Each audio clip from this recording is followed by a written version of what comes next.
मैंने बहुत एक लंबा देखा है, कांग्रेस के दौर में भी देखा है ये, और मैंने अपने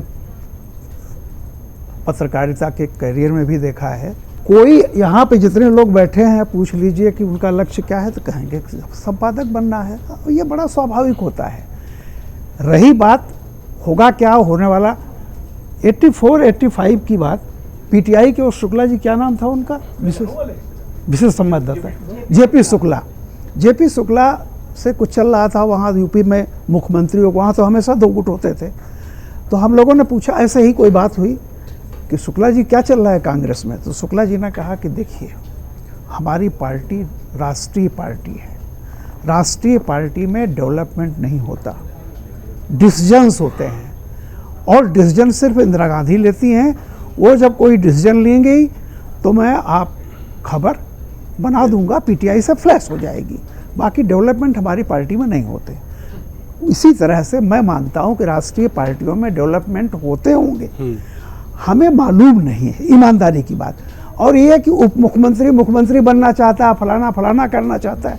मैं आप लोगों को तो शायद मैं आपको बताऊं, इंदिरा जी के ज़माने में दो सेक्शन ऐसे होते थे। एक रसियन लॉबी होती थी, मोहनधारी यादव, चंद्रजीत यादव वगैरह, और एक इस पूरी तरह से राइट विंग होती थी। इंदिरा गांधी जी अपने आप करती थी। बाबा साहब भोसले, हम बम्बई में थे, एक फ़ोन गया उनको, बाबा साहब भोसले को, कि आपको सुबह शपथ लेनी है मुख्यमंत्री के लिए। कोई नहीं जानता था बाबा साहब भोसले कौन है। और आप सोच लीजिए किसकी बात। तो इस तरह से होता था। और सारे केंद्रीय पार्टियों में बहुत कुछ सोच करके बहुत इस तरह होता है। मैं इन सब चीज़ों पर नहीं जाना चाहता, लेकिन हाँ ये है कि उत्तर प्रदेश में देखिए, जब भी पराजय होती है या किसी तरह की कमज़ोरी होती है, तो वही होता है कि हारे हुए कैप्टन की हर बात गलत होती है।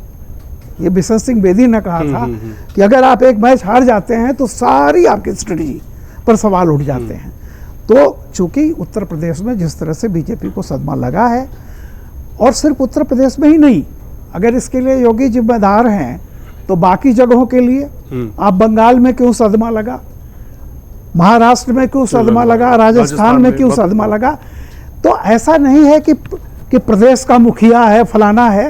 वोटर क्यों अलग हुआ आपसे, इसके लिए केंद्रीय नेतृत्व भी बहुत हद तक सोचेगा। और जो बड़े शीर्ष नेता हैं वो इस बात को जानते हैं कि उनकी भी कितनी जिम्मेदारी रही है इन सारी चीज़ों में। और बहुत सारा उत्तर प्रदेश में बहुत लोगों को पता है कि टिकट में किसकी चली, किसकी नहीं चली। बहुत सारे लोगों को, अब अयोध्या में कुछ टिकट ऐसे थे जिनके नाम पर बहुत पहले से प्रश्न था कि इनको नहीं दिया जाना चाहिए, फिर भी दिया गया। अब सवाल इस बात का बीजेपी अंदर देखेगी।